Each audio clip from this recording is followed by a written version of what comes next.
ओम नमो भगवते वासुदेवाय। ओम नमो भगवते वासुदेवाय। नमस्कृत्य नारायणं नमस्कृत्य नरं चैव नरोत्तमं नरं चैव नरोत्तमं देवीं सरस्वतीं व्यासं देवीं सरस्वतीं व्यासं ततो जयमुदीरये। ततो जयमुदीरये। नष्टप्रायेषु भद्रेषु नष्टप्रायेषु भद्रेषु नित्यं भागवत सेव्या नित्यं भागवत सेव्या भगवतीं श्लोके भक्तिर्भवति नश्यते। कृष्णाय वासुदेवाय कृष्णाय वासुदेवाय देवकी नंदनाय च देवकी नंदनाय च नंदगोकुमाराय नंदगोकुमाराय गोविंदाय नमो नमः। चर्चा करेंगे आज। बोला गया था श्री गौर कथा के ऊपर। अभी ये भजन आप सब सुनते हैं, गौरांग बलिते पुलक हवेश्वरी पुलक शरीर हरि हरि बोलिते नयन भगिनी।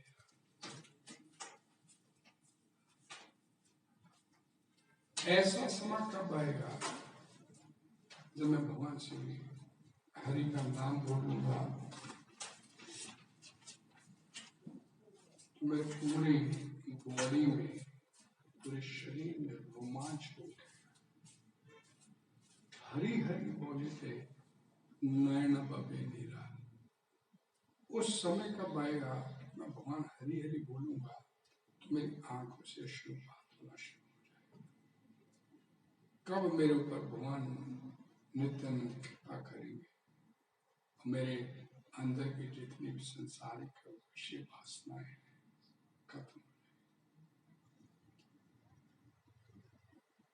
ये जो भक्ति की बात है, जो श्री श्री शिक्षा श्री श्री चैतन्य महाप्रभु ने हमारे को दिया, 8 श्लोक पढ़ते हैं। उसमें 6था श्लोक है नयनम गल शुद्धार्या वदनम गदगद विद्या गिरा पुलकैन चित्तम वपुकदा तब नाम करे नहीं कुछ। कभी मेरे जीवन में ऐसा आएगा कि मैं जब आपका नाम लूंगा तो मेरी आंखों से अश्रुपात होगा, आपका गुण गाऊंगा तो मेरा कंठ अवरुद्ध हो जाएगा, बोल नहीं सकूंगा। कभी वो भी समय आएगा। हम इस संसार में देखते हैं कि संसारिक रिश्तों के लिए तो खूब अश्रुपात करते हैं, रो के दिखाते हैं, हाय तौबा भी मचाते हैं, विलाप करते हैं संसारिक रिश्तों के लिए। और लेकिन भगवान के लिए कभी जन्म जन्मांतरों से एक भी आंसू नहीं निकला। और यही वजह कि संसार में हम लोग फंसे जन्म मृत्यु के चक्कर में। भागवतम पुराण के शुरुआत में बोल दिया गया आपन्नम संस्कृत घोरा यत नाम विविशो विनन ततो सत्यों विमुचे। कि मजबूरी से भी कोई नाम ले लेता है, नाम इतना पावरफुल है, मजबूरी से भी उसका नाम ले लेता है। इस संसार उस संसारिक चक्कर से, उस जन्म मृत्यु के घोर चक्कर से, संस्कृतिम घोराम फंसे हुए हम सब जैसे जीव इस संसारिक चक्कर से निकल सकते हैं। आज से चैतन्य महाप्रभु के आने से पहले प्रेमा भक्ति का सूत्र बाजी से बोला जाता है। माधवेंद्रपुरी जी का आज डिसअपीयरेंस डे भी है, आज उनका तिरुभाव दिवस है। हरे कृष्ण। माधवेंद्रपुरी, उसके बाद ईश्वरपुरी, उसके बाद चैतन्य महाप्रभु।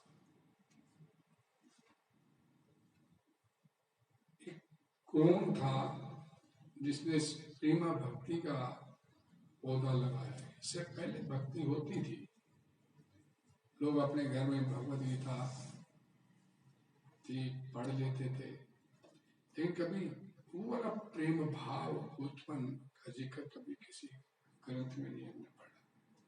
लेकिन अब माधवेंद्र पुरी आए, उनसे शुरू हुआ इस प्रेमा भक्ति का, भगवान के साथ प्रेम का आदान प्रदान करना। तो ये कैसे चक्कर चला? श्री श्री चैतन्य चरितामृत में शिव प्रभुपाद जी लिखते हैं अध्याय 9 में, भक्ति का कल्प वृक्ष। शिव भक्ति में ठाकुर हमारे आचार्य हुए, भक्ति सिद्धांत शास्त्री ठाकुर के पिताश्री, अपने ग्रंथ अमृत प्रभा भाष्य में उन्होंने चैतन्य चरितामृत के लेखक ने भक्ति के कल्प वृक्ष के रूप में अलंकारिक उदाहरण की कल्पना किया।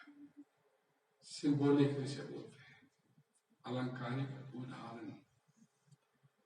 वे विश्वंभर नामधारी चैतन्य महाप्रभु का आरंभिक नाम था विश्वंभर, विश्व का पेट, विश्व को पालने वाले। कोई इस वृक्ष को लगाने वाला माली मानते हैं।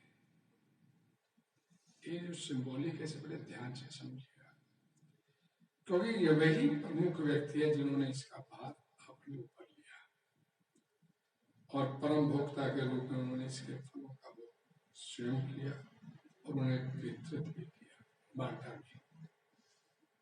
प्रेमा भक्ति का रूप भक्ति का कल्प वृक्ष, उसका पौधा लगाया और फिर उसके फल आगे बांटे भी।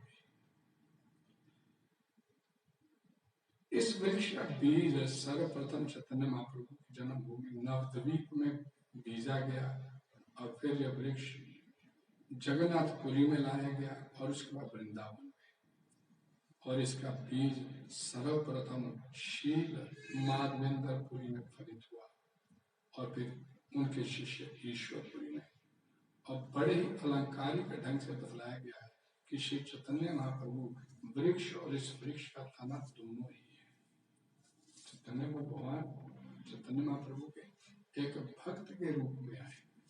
भक्ति कैसे की जानी चाहिए ये सिखाने के लिए आए। भक्ति होती क्या है ये बतलाने के लिए आए चैतन्य महाप्रभु। और परमानंद पुरी तथा अन्य 8 बड़े बड़े सन्यासी इस वृक्ष की दूर दूर तक फैलने वाली जड़ें और इसके मुख्य तने से 2 विशेष शाखाएं निकली, अद्वैत प्रभु तथा श्री नित्यानंद प्रभु आपके सामने विराजमान। और इन शाखाओं से अन्य शाखाएं उप शाखाएं निकलती। ये वृक्ष सारे जगत को घेर लिए और इसके फल हर एक को वितरित होते। इस तरह चैतन्य महाप्रभु वृक्ष समग्र संसार को मोहने वाला है। ध्यान रहे कि ये अलंकारिक उदाहरण चैतन्य महाप्रभु के उद्देश्य की व्याख्या करने के निमित्त है। चैतन्य महाप्रभु कौन, कैसे उन्होंने वर्क किया इस संसार में आने, कैसे उन्होंने काम किया, कैसे भक्ति का बीज प्रत्येक जीव के हृदय में बीज दिया गया और फिर धीरे धीरे वो फल के रूप में सबके पास पहुंचता चला। आप एक चीज नोट कीजिएगा कि कभी भी आप देखिएगा इस संसार में कहीं भी, पंचकूला में हो चाहे यूएस में, यहाँ कहीं भक्त लोग कीर्तन करते हैं, सड़कों में चल रहे हैं, हरे क्षमा मंत्र, तो बरबस देखने वाले की जुबान के ऊपर भी नाम मंत्र आना शुरू। प्रैक्टिकल आप देखिएगा, आप जा रहे हैं रास्ते में भक्त कीर्तन करते हुए जा रहे हैं, कोई नगर कीर्तन जा रहा है तो बरबस आपकी जीवा पर भगवान का नाम आ जाए। ये कैसे हुआ? ये चैतन्य महाप्रभु का विस्तार, उन्होंने इसको किया।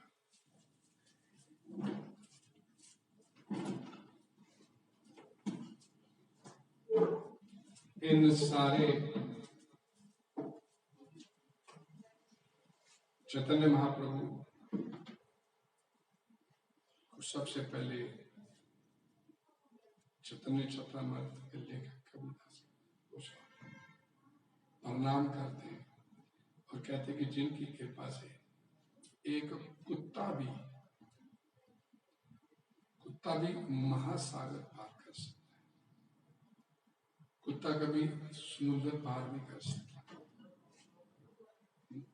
लेकिन यहाँ पर बोला गया कि उनकी कृपा ऐसी है कि जो उन्होंने हरे कृष्ण महामंत्र दिया, उस महामंत्र का में इतना बल है, इतनी शक्ति है कि जिसने उस मंत्र को स्वीकार कर लिया, ये भव महासागर जो है, संसारिक सागर में हम लोग गिरे हुए हैं, उसको पार किया जा सकता है।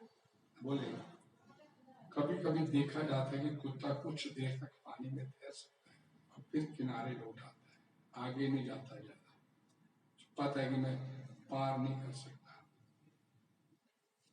किंतु यहाँ पर ये कहा है कि भगवान श्री कृष्ण चैतन्य की कृपा से कुत्ता महासागर के आर पार तैर सकता है।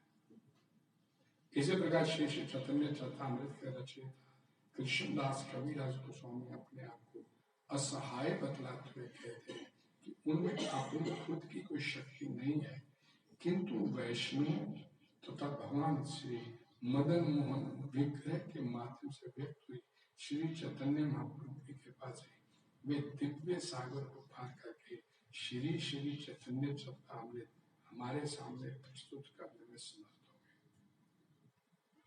वृद्ध अवस्था में उन्होंने इस ग्रंथ का बीड़ा उठाया था, अब हाथ कांपते थे उनके, उस स्थिति में उनका हाथ कांपता था, लिख नहीं सकता था। उस अवस्था में ये जो मैं ग्रंथ आपके सामने बोल रहा हूँ, श्री श्री चैतन्य चरितामृत, जो उन्होंने उस असहाय अवस्था में लिखा था कि कुत्ता महासागर नहीं पार कर सकता, लेकिन उनकी कृपा से मैं ये दिव्य ग्रंथ लिखने के लिए समर्थ हुआ है। तो सबसे पहले शुरू करने से इस अलंकारिक जो उदाहरण को शुरू कर, आपने जो हमारे आचार्य हैं उन सबको प्रणाम करते हुए शुरू करते हैं। ओम अज्ञानतिमिरन्धस्य ज्ञानाञ्जनशलाकया चक्षुरुन्मीलितं तस्मै श्री चैतन्य मनोभीष्टं स्थापितं येन भूतले स्वयं रूपं वन्देऽहं श्रीगुरुं श्रीयुतं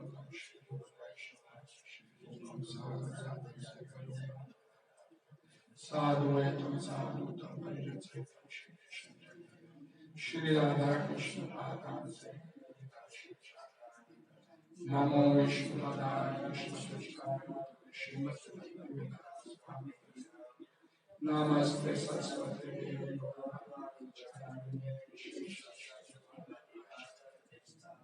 हे कृष्ण करुणा सिंधु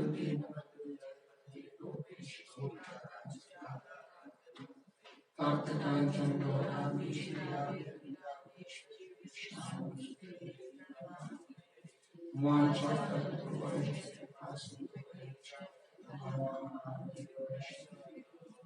जय श्री कृष्ण चैतन्य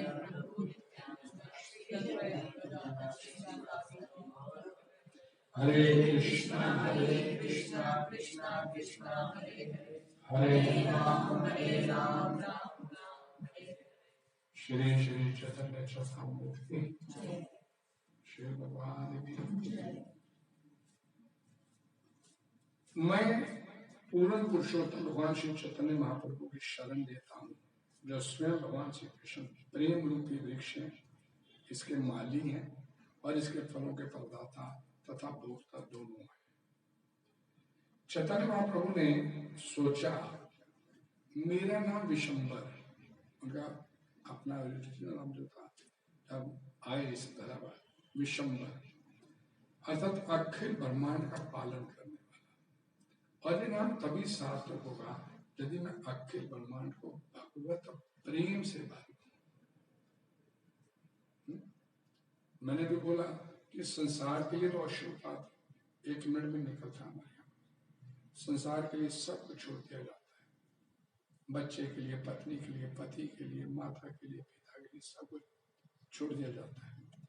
लेकिन भगवान के लिए कुछ छोड़ने के लिए हम तैयार नहीं होते। लेकिन यहाँ पर बोला गया कि भगवान सोचे कि इस पूरे ब्रह्मांड को भगवत प्रेम से भर दिया, और इस प्रकार सोचकर उन्होंने माली का कार्य स्वीकार किया और नवद्वीप में एक बगीचा लगाना पड़ा। इस प्रकार महाप्रभु भक्ति रूपी कल्पवृक्ष इस पृथ्वी पर ले आए, स्वयं इसके माली बने और उन्होंने बीज बोया और उसे अपनी इच्छा रूपी जल से सींचा भी। भक्त के रूप में आने का मतलब क्या होता है? भक्ति कैसे की जानी चाहिए ये सिखाने के। और कृष्ण भक्ति के आधार शील माधवेंद्र पुरी की जय हो, वे भक्ति के कल्प वृक्ष है और उन्हीं में भक्ति का प्रथम बीज अंकुरित हुआ। आज जिनका तिरुभाव दिवस है, डिस्पीरेंस है आज माधवेंद्रपुरी की आप कथा खूब सुने।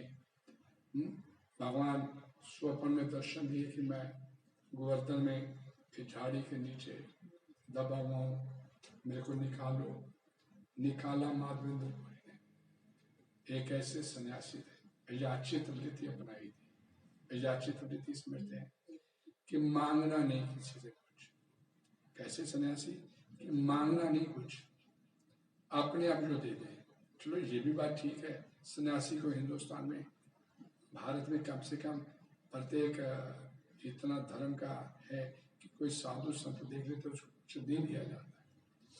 तो अयाचित वृत्ति कि मांगना नहीं कुछ इस संसार से, जो मिल जाए अपने आप उसे खा के रख सकते। लेकिन आगे अयाचित वृत्ति तो ठीक, आगे की सिर्फ दूध से बनी वस्तु, या दूध से बनी वस्तु नहीं। तो और किसी के किसी ने अन्न दे दिया, अन्न नहीं खाएंगे, ले लिया आगे किसी को दे। ये कितना कठोर व्रत भगवान की प्रसन्नता के लिए, कि पता नहीं जन्म जन्मांतरों से कितना खाते चले आ रहे हैं। अब एक जन्म तो भगवान के लिए छोड़े, उसके लिए करके देखें। तो दूध और दूध से बनी वस्तुएं ग्रहण करेंगे, और दूध ही कोई देगा ये तो नहीं। तो इतना मुश्किल व्रत स्वीकार किए, बैठे हैं विश्राम के लिए झाड़ी के पास, भूख लगी हुई है, कहां से मिलेगा? लेकिन भगवान के शुद्ध भक्त है, ईश्वर सर्वभूतानां ईश्वर। मैं हृदय में बैठा हूँ, मेरे भक्त को भूख लगी, तत्काल एक छोटा सा बालक आया, बाबा बाबा कहाँ बैठे हो, पी लो दूध, पी लो थोड़ा सा। कौन हो तुम? भाई हमारे गांव में किसी को भूखा प्यासा नहीं रखा जाता। मैं निकल रहा था, मैंने देखा तुम्हारे को दूध दे। दूध पिया तो दूध का स्वाद बड़ा दिव्य है। अब वापसी पर मैं बर्तन ले लूंगा आपसे, बर्तन रख लिया, रख के चला गया। और बालक अब आया नहीं लेने के लिए। अब स्वप्न में वही बालक आया, वही नींद लगी, स्वप्न में बालक आया। मैं यहाँ गर्मी में पड़ा हूँ, नीचे दबा पड़ा हूँ, मेरे को निकालो। बड़ा हैरान हुए, भगवान स्वयं आए थे मेरे को दूध दे। गाँव वालों को बुलाया, यहाँ झाड़ी है, पर्टिकुलर एक झाड़ी उन्होंने बताई जो स्वप्न में भगवान खोदा गया, तो नीचे से भगवान जी का विग्रह गोपाल विग्रह। खूब गांव वालों से साथ मिलकर भगवान जी का अभिषेक किया, मंदिर स्थापित कर दिया। गांव के गांव आने शुरू हुए, छूट गए वहां पर। माधवेंद्रपुरी उसके व्यवस्था करने लगे भगवान के। अब प्रतिदिन भोज हो रहे हैं वहां पर। एक गांव को पता चला, दूसरा गांव आ गया, आज पूरी हमारी तरफ से होगा।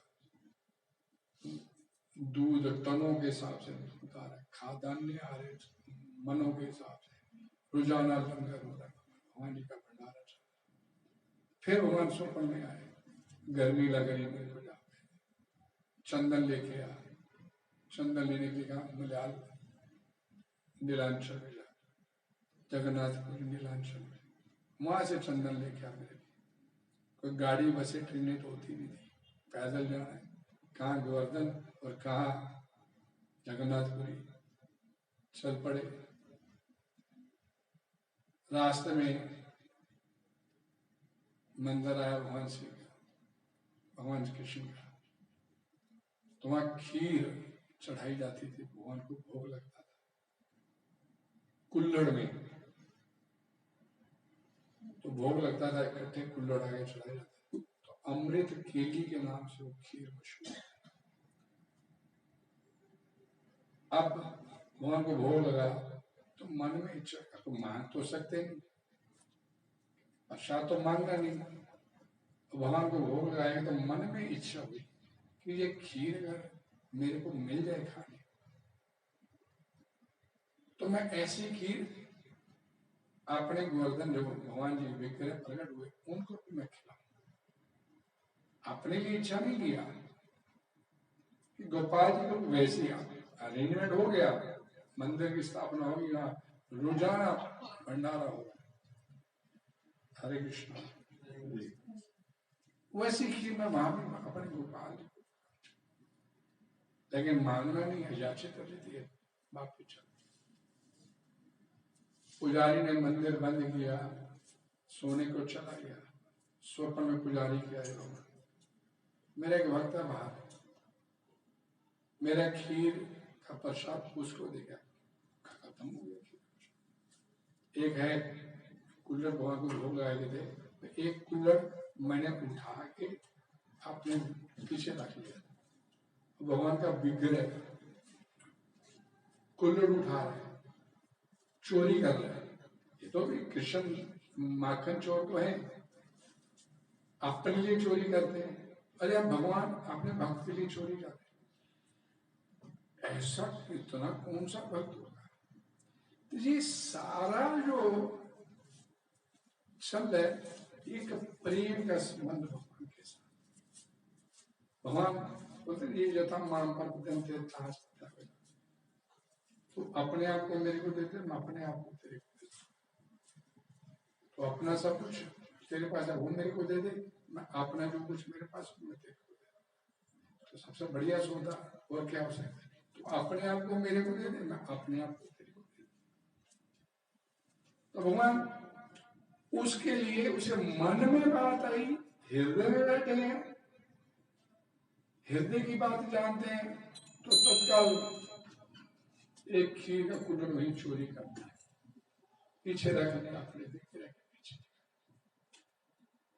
अब पुजारी को उठा रहे हैं, पुजारी उठा, नहाया, सर्दी के दिन थे, और उठा के मंदिर खोला, आधी रात को देखा वास्तव में पीछे खीर का कुल्हड़ पड़ा है। वो भक्त कितना उन्नत हो गया, कितना उसका प्रेम का संबंध उस भगवान के, भगवान चोरी करते उसके। और अब खीर का कुल्हड़ उठा के बाजारों में घूम रहे कि माधवेंद्रपुरी किसका नाम है, माधवेंद्रपुरी कौन है, माधवेंद्रपुरी कौन है। अपना नाम सुने, मेरे को तुझे कोई जानता नहीं, जानता कोई नहीं यहाँ पर मेरे को, मेरा नाम, मैं बाहर निकले दुकान के बरामदे में लेटे हुए सुने, चरणों में गिर गया, तेरे लिए भगवान चोरी किए, ये भाई खीर का प्रसाद हाथ में पकड़ा दिया। अब वो पुजारी सोच रहे हैं कि कैसा भक्त, मैं जन्म जन्मांतरों से पुजारी करता चला रहा हूं, आज तक ऐसा नहीं हुआ, और ये भक्त आज पहली बार देखा मंदिर में आया, उसके लिए वहां खुद चोरी कर उसके लिए खीर, और रात को उठा के ठंडी में मेरे को नहलवा के मेरे को इसको खीर पहुंचाने, और माधवेंद्रपुरी खीर खाए, और साथ ही वो जो कटोरा था मिट्टी का वो भी खा, फेंका नहीं जा सकता, ये दिव्य है। उठाया और तुरंत वहां से निकले, लोगों को पता चल जाएगा कि मैं यहाँ पर हूं, तो भीड़ हो जाएगी, मेरा निकल गया। आधी रात को सफर करने के आगे जगन्नाथपुरी भगवान ने सेवा लगाई कि चंदन लेके आना है और निकल गए। तो ये जो चंदन लेके आए और राजा को पता चल, जगन्नाथपुरी में पहले पता चल गई वहां एक भक्त ऐसा आया है जिसलिए भगवान ने खुद खीर छोड़ दिया। उस मंदिर का नाम आज खीर चोर, शीर चोर मंदिर वहां पे भगवान ने अपने भक्त के लिए छोड़ा। तो उस राजा ने, जगन्नाथपुरी के राजा को पता चला, दुनिया देखने के लिए किस लिए आए हुए आप? चंदन लेने के लिए भगवान ने सेवा लगाई थी, चंदन का इंतजाम कर दिया, गाड़ी में लदवा दिए बड़े बड़े चंदन, और चंदन लेके वापस अब खींच और मंदिर फेरा, रास्ते में वापसी में वहां रुका। तो पहले ही पता था, खबर पहुंच चुकी थी कि चंदन लेके आ रहे वही माता। जमघट लग गया, हजारों की संख्या में लोग उसे दर्शन करते। रात सोए माधवेंद्र पुरी, फिर भगवान सपन में आ गए। इतनी दूर चंदन लेके कहां जाएगा? यही मेरे इस विग्रह को मेरे यही लगा दे, ठंडक मेरे को वहां गोवर्धन में पहुंच जाए। तो ये जो भक्ति, प्रेम भक्ति, ये सूत्र पर यहां पर बोला गया कि भक्ति के कल्प वृक्ष उन्होंने भक्ति का प्रथम बीज अंकुरित हुआ। प्रेमा भक्ति जो हम बात करते हैं, नयनम गल शुद्धार, आंखों से शुभ हाथ होना उसका। तो ये सूत्रपात प्रेमा भक्ति का माधवेंद्र पुरी से शुरू हुआ और इसके बाद भक्ति का बीज श्री ईश्वर पुरी के रूप में अंकुरित हुआ और फिर चैतन्य महाप्रभु जो स्वयं माली थे उस भक्ति रूपी वृक्ष का मुख्य तना बने। ईश्वरपुरी माधवेंद्र पुरी के शिष्य आगे। ये बड़ी एक कथा आती है इसमें। माधवेंद्र पुरी अपने शरीर छोड़ने से पहले काफी बीमार रहे, इतने बीमार कि मलमूत्र बिस्तर पर विसर्जन होना शुरू हो गया। उसी माधवेंद्र कि कुछ भक्तों को जब कष्ट आता था उनके कर्मों का फल नहीं होता। कर्माणी में दया थी किंतु जो भक्ति को, परम संहिता में ब्रह्मा जी में तब भक्ति होती है जिसके साथ, उसके अगर उसके जीवन में दुख आता है तो उसके कर्मों का फल नहीं होता। पीछे के लाइफ कर्मों का फल नहीं होता उसे। भगवान उसके जीवन में कोई दुख ला रहे हैं तो उसके माध्यम से किसी को कुछ सिखाने के लिए, अब तो अपने को कोई कष्ट नहीं होता, उसके माध्यम से किसी को सिखाना। भगवान एक तीर से अनेक शिकार करते हैं। तो उस समय उनकी सेवा में रामचंद्र पुरी और ईश्वर पुरी जो उनके शिष्य थे वो सेवा करते थे। तो रामचंद्र जो थे वो बड़ी कीमत तनाव में आ गए कि आप ही तो साफ किया था, फिर मलमूत्र विसर्जन कर, और एक दिन छोड़ के चले गए मेरी सेवा। आज सेवा कौन कर रहे? ईश्वर पुरी कर रहे। और माधवेंद्र पुरी ने फिर शरीर छोड़ने से तुम्हें आशीर्वाद दिया कि मेरी सेवा तुमने किया, इसके बदले में भगवान स्वयं तेरे जीवन में आए। वही ईश्वर जो चैतन्य महाप्रभु,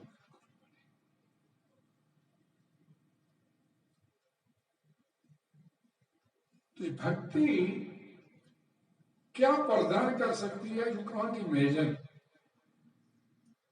लेकिन भक्ति गुरु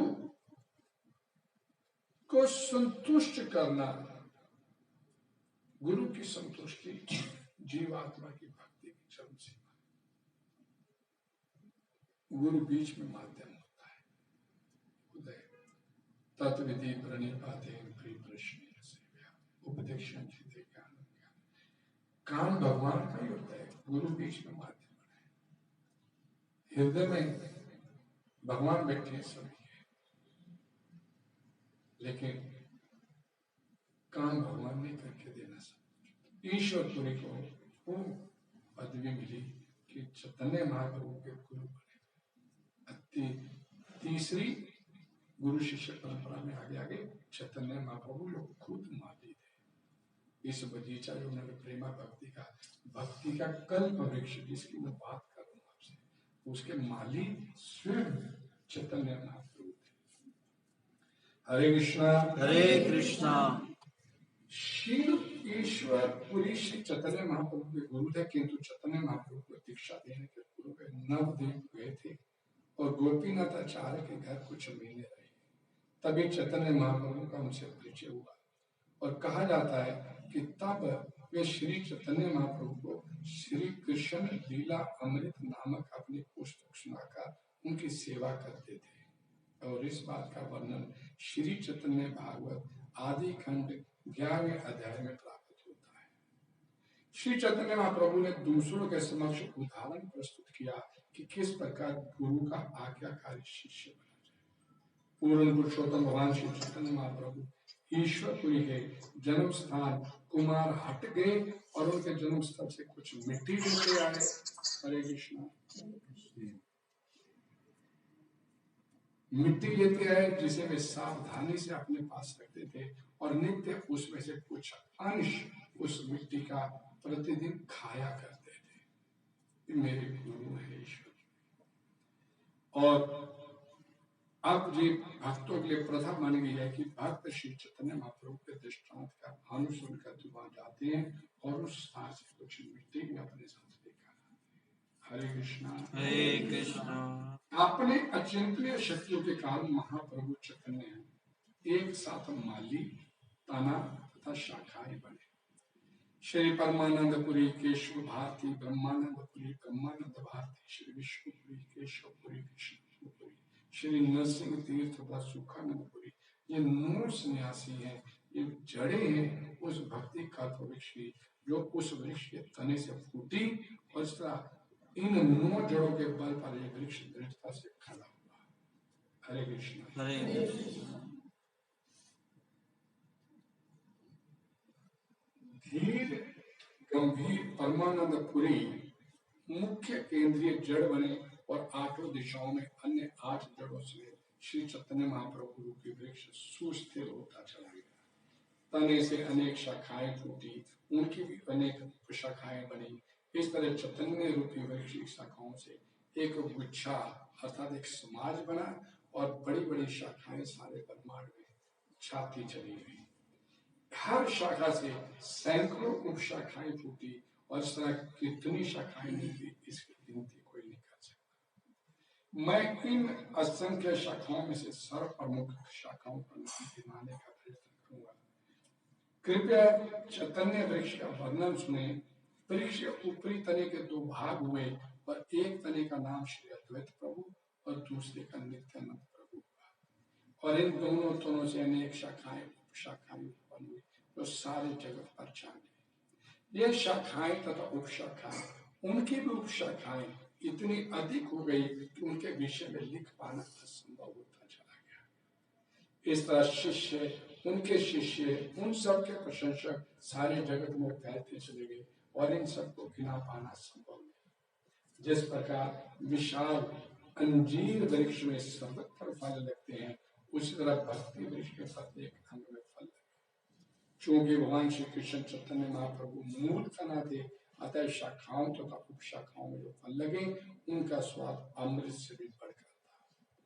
फल पकते चले गए, मीठे होते चले गए, अमृतमय होते चले गए और माली श्री चैतन्य महाप्रभु ने उन्हें कोई मूल्य मांगे बिना ही इस पूरे ब्रह्मांड में वितरण करना शुरू किया। हरे कृष्णा। भक्ति के ऐसे एक अमृतमय फल के मूल्य की बराबरी तीनों लोक की सारी संपदा भी नहीं कर सकती। जिसको मैंने अभी आप लोगों को बोला कि संसार के किसी भी भाग में आप चले गए और कहीं पर भी हरे कृष्ण महामंत्र का कीर्तन हो रहा है और ये पूरे संसार में हो रहा है, यानी कि कोई एक पार्ट में, पूरी दुनिया में ये फैला हुआ है। और जहां कहीं भी आप गए वहां से गुजरने वाला प्रत्येक व्यक्ति उस भजन कीर्तन करने वाली इस टोली को ध्यान से देखता है, तो बरबस उसके मुख से वो हरे कृष्ण महामंत्र निकल आता है। ये संभव कैसे हुआ? श्री चैतन्य महाप्रभु की कृपा से। हरे कृष्णा। हरे कृष्ण। श्री चैतन्य महाप्रभु ने इसका विचार किए बिना ये भक्ति रूपी फल का वितरण किया कि कौन इसे मांगता है और कौन नहीं, अथवा कौन उसका पात्र है और कौन उसका कुपात्र है। इस बात का विचार किए बिना प्रत्येक को भक्ति का ये फल प्रदान करते चले गए। दिव्य माली श्री चैतन्य महाप्रभु ने अंजुलि भर भर कर सभी दिशाओं में फल बांटे, और जब गरीब भूखे लोगों ने ये फल खाया तो माली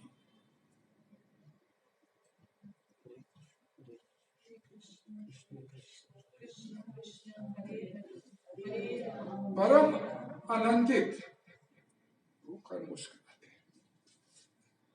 मैं आप लोगों को एक बात बोलता हूं कि जब हम जो गौर आरती करते हैं तो गौर आरती करने का पीछे मकसद क्या होता है? गौर आरती मीन्स डांसिंग कीर्तन, आनंद, इसके अलावा कुछ नहीं। कि भगवान चैतन्य महाप्रभु का आप सिमरन करने का मतलब ही होता है कि आपके जहन में, आपके दिलो दिमाग में सिर्फ हरे कृष्ण महामंत्र, वो भी गाते नाचते हुए वो। इस प्रकार चैतन्य महाप्रभु ने भक्ति वृक्ष की विभिन्न प्रकार की शाखाओं तथा उपशाखाओं को, क्योंकि भक्ति वृक्ष दिव्य होता है, अतः उसका प्रत्येक अंग अन्य सारे अंगों का कार्य कर सकता है। शक्ति वृक्ष अक्षर माना जाता है, किंतु ऐसा होते हुए भी ये वृक्ष जंगम चलने वाला है।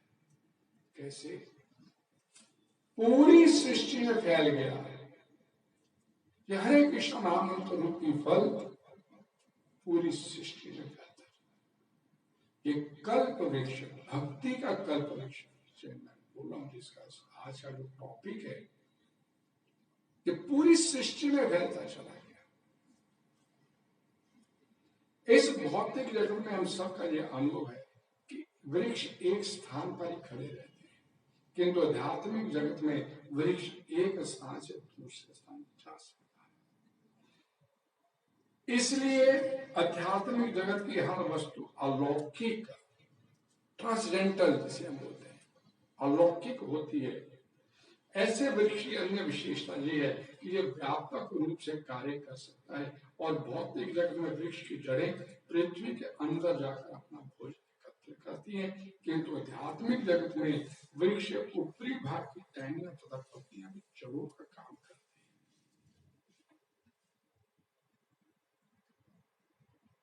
श्रील प्रभुपाद इस हरे कृष्ण महामंत्र को लेकर यूएस से, और एक पेड़ के नीचे बैठे ही हरे कृष्ण महामंत्र अकेले बैठे कर रहे, और वो मंत्र जो अकेले बैठे बोले थे, उसकी जो दिव्य ध्वनि थी,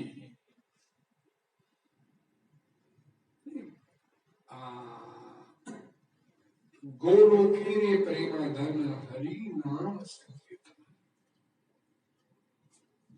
भगवान के धाम से आया ये हरे कृष्ण महामंत्र। इस संसार की, इस धरा की वस्तु नहीं है ये हरे कृष्ण महामंत्र। इसीलिए तो जब श्रील प्रभुपाद जी अकेले वहां पर बैठ के इसका गुणगान करते हैं इस महामंत्र, तो तत्काल वहां पर इर्द गिर्द लोग वो एकत्र होने शुरू हुए जिनको हिंदी का ज्ञान नहीं था। और जब उनसे पूछा गया, आप क्यों खड़े हो मेरे पास इर्द गिर्द, ये जो आप बोल रहे हैं ना, ये सुनने में अच्छा लगता है, सुनने में अच्छा लगना। उन लोगों की तो भाषा नहीं है, उन्हें ना हरे का पता है, ना कृष्ण का पता, ना राम का पता। उन्हें तो ये तीन शब्द जिंदगी में पहली बार सुने थे, लेकिन ये तीन शब्द ये इस धरा के नहीं थे, चूंकि ये गोलोक धाम वृंदावन से आए शब्द थे, तो जीवेर स्वरूप हैर कृष्णेर नितेर दास, अंदर का जो उनका वास्तविक स्वरूप है जीवात्मा का, उन तीन शब्दों को जब सुना तो उन्हें वो तीन शब्द ये लगे कि उनके अपने हैं।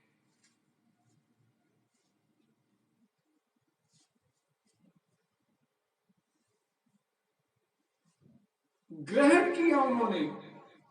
7 समुद्र पार के उन लोगों ने जिन्होंने हरे कृष्ण राम पहली बार सुना था, उन लोगों ने उस 3 शब्दों को अपने जीवन में स्वीकार किया। ये अच्छा क्यों लग रहा है मेरे को? वो क्यों लोग खड़े हो गए उन 3 शब्दों को सुनने के लिए? इसीलिए खड़े हो गए कि ये उनका अपने से शब्द है। वासुदेवा भगवती भक्ति योग प्रयोजिता जनत्याशु विदाउट एनी फर्दर डिले, तत्काल प्रभाव से अपना प्रभाव डालते हैं। जैसे कृष्ण की भक्ति करते हैं तो ये 3 शब्द, भक्ति शुरू इन 3 शब्दों से होती है। ये 16 अक्षरों का महामंत्र, इति षोडशकम नामा नाम कली कल्मष नाशनम।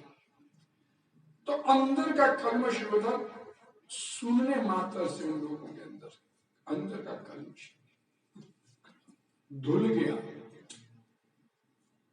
और वो जो कल्मष धुला उनका सुनने के। मेरे स्टोर फ्रंट पे आना, मैं आपको बताऊं इसका मीनिंग क्या होता है। 2 पहुंचे, 4 पहुंचे, 40 पहुंचे, 400 पहुंचे, 4000 पहुंचे, 4 लाख, और पूरी सृष्टि में, पूरे ब्रह्मांड में फैलता चला गया। किसकी कृपा से? चैतन्य महाप्रभु की कृपा से। चैतन्य महाप्रभु की कृपा से, वो दिव्य माली, उसकी कृपा से ये जो फल प्रत्येक जीव को उसके पास पहुंचना शुरू। मैं ही अकेला माली हूं, मैं कितने स्थानों पे जा सकता हूं, मैं कितने फल तोड़ और बांट सकता हूं। यहां पर चैतन्य महाप्रभु इंगित करते हैं कि हरे कृष्ण महामंत्र का वितरण मिलके किया जाए। यद्यपि वे पूर्ण पुरुषोत्तम भगवान पर खुद है, किंतु वे कहते हैं मैं अकेले कैसे गाए, अपने भक्तों को मान देते हैं। उन्होंने उस समय बोला, पृथ्वी ते, पूरी समूची पृथ्वी पर ये हरे कृष्ण महामंत्र का प्रचार होगा। उस समय उन्होंने भविष्यवाणी की, ग्राम ग्राम नगर पृथ्वी ते सर्वत्र होए मोर प्रचार। उन्होंने उस समय भविष्यवाणी किया, उस माली ने उस भगवान से यह कि पूरी पृथ्वी पर यह फल बांटा जाएगा। कौन बांटेगा तब किसी ने कोई अनुमान नहीं लगाया।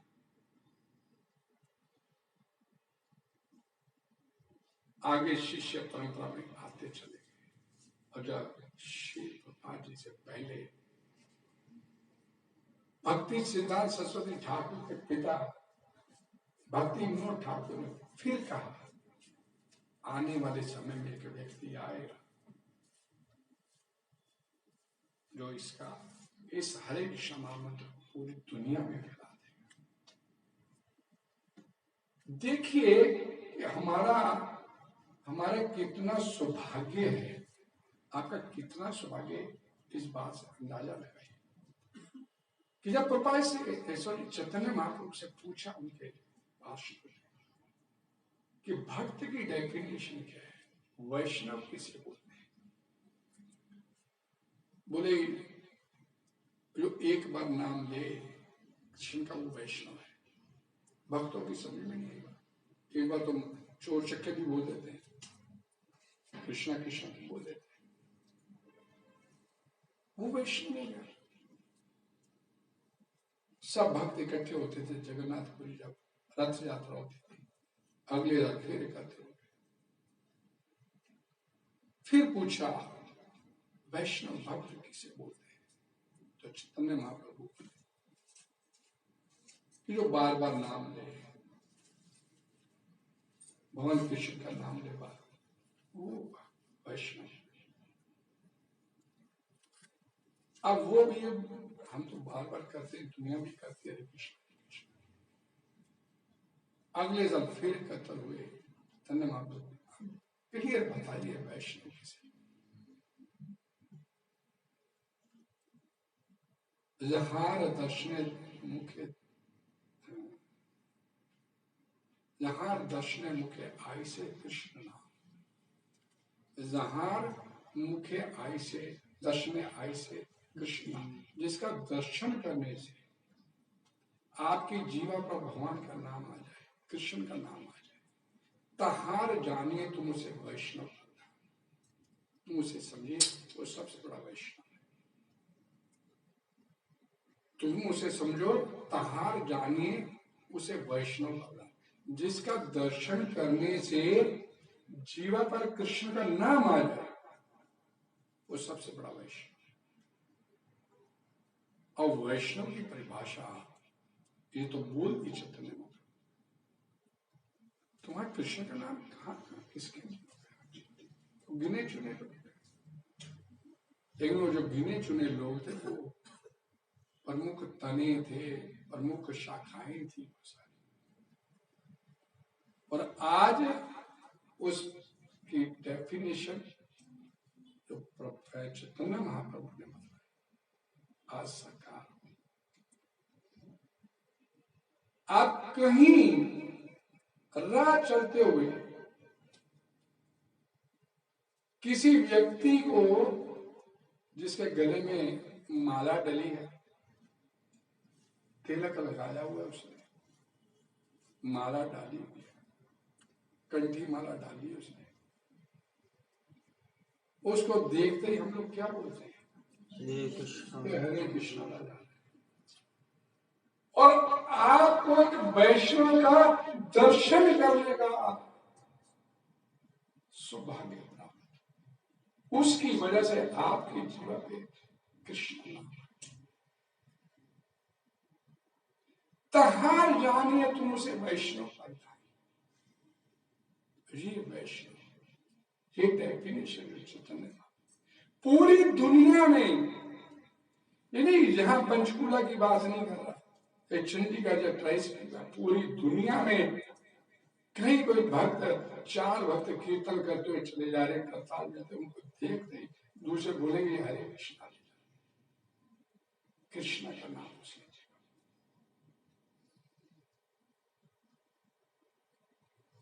अकेले फलों को तोड़कर उन्हें वितरित करना निश्चित ही अत्यधिक परिश्रम का कार्य है, परंतु इतने पर भी मुझे संदेह है कि कुछ लोग उन्हें प्राप्त कर पाएंगे या कुछ नहीं। चैतन्य महाप्रभु सोचते हैं, अतः मैं इस ब्रह्मांड के हर व्यक्ति को आज्ञा देता हूं कि वह इस कृष्ण भावनामृत दोनों को स्वीकार करे और इसे सर्वत्र वितरित करे। मैं अकेला माली हूं, यदि मैं इन्हें वितरित ना करूं तो मैं इनका क्या करूंगा? अकेले में मैं कितने फल खा सकता? पात्र को पात्र का विचार किए से देना चाहिए कि नहीं देना चाहिए, ये फल खाएगा कि नहीं खाएगा।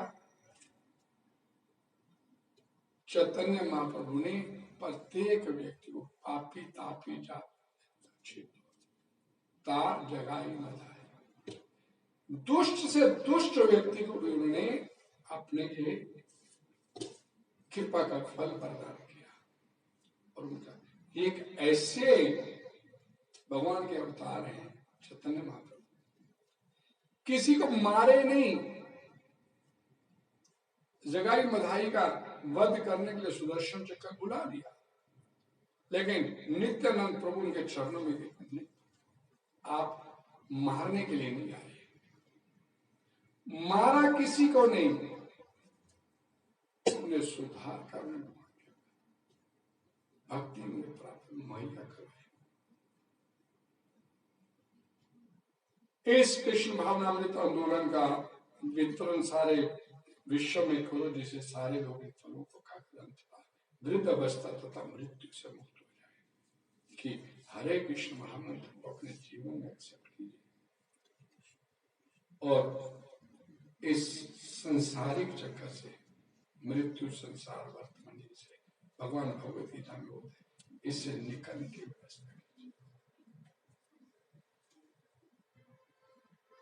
यदि सारे फलों को सारे विश्व में किया जाए, हरे कृष्णा हरे कृष्ण, तो पुण्य आत्मा के रूप में मेरी ख्याति सर्वत्र फैले और सारे लोग अत्यंत प्रसन्नतापूर्वक तेरे नाम की महिमा गाते। इसलिए भारत भूमि है मनुष्य जन्म जात, जन्म सार्थक करी कर पर उपकार। आपको अगर भारत में आपका जन्म हुआ है तो आपका सबसे पहला कर्तव्य क्या है? परोपकार करना। और परोपकार क्या? कोई बच्चा आपको रास्ते में गुम हुआ मिल गया, उसे ले जाके अपने घर में बढ़िया बढ़िया खिलाएंगे पिलाएंगे, या उसे उसके घर भेजेंगे, उसे उसके घर भेजेंगे। तो जो भी मिले, यारे देखो तारे को कृष्ण के देश, उसे परोपकार क्या है? परोपकार क्या है? उसको उसके घर वापिस छोड़ना, उसे भगवान के घर का पता बता। ये वास्तविक परोपकार। किसी भूखे को खाना खिला देंगे, सुबह फिर भूखा हो जाएगा। किसी रोगी को दवाई दिला देंगे, क्या उसे दोबारा रोग नहीं आएगा? किसी का सारी जिंदगी खिलाने पिलाने का ठेका ले सकते क्या? लेकिन अगर किसी को भगवान की तरफ चला देंगे तो वास्तविक परोपकार ये हो जाएगा, जन्म मृत्यु के चक्कर से। हरे कृष्णा कृष्णा कृष्णा कृष्णा हरे हरे, हरे राम राम राम हरे। मनुष्य तन जो हम लोगों को मिला है, इसका एक ही कार्य है कि इसको परोपकार में लगा दिया जाए। परोपकार में भगवान की सेवा में लगा दिया जाए। और जितना इस तरह से भगवान की सेवा में लगाएंगे, उतना हमारा भगवत धाम जाना निश्चित सुनिश्चित होता चला जाएगा।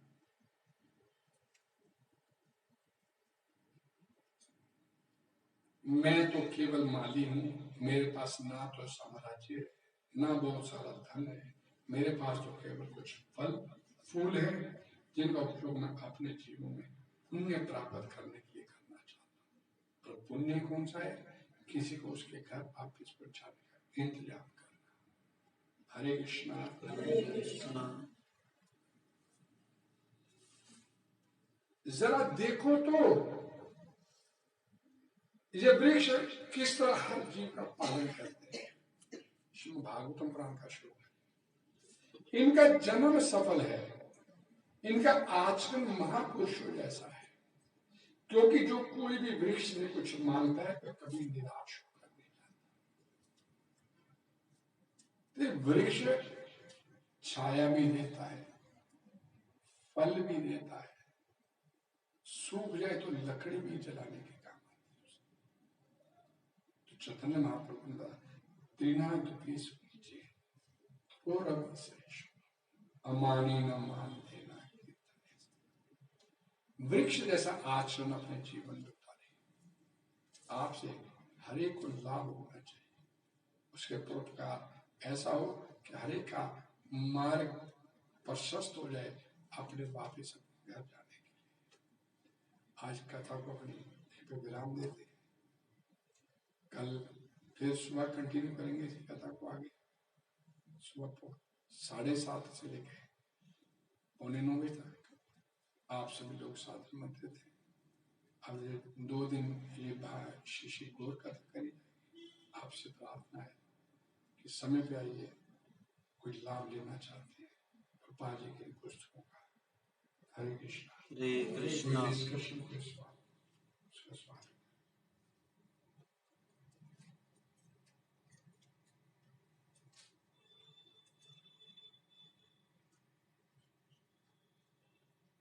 ये गौड़ीय वैष्णव संप्रदाय चैतन्य महाप्रभु से शुरू हुआ माना जाएगा कि पहले से ही शुरू हुआ माना जाएगा? जो गौड़ीय खास तौर से गुरु के पता चलेगा। गुरु वैष्णव परंपरा भगवद गीता में भूमिका शुरू होने से पहले आती है। और कुछ श्री भगवान की आप हरे कृष्ण। गौराती करके आपसे प्रार्थना है कि नाचते का गौर आरती का मतलब ही चांटिंग डांसिंग। हरे कृष्ण। श्री भगवान की श्री चैतन्य चौपाल की आप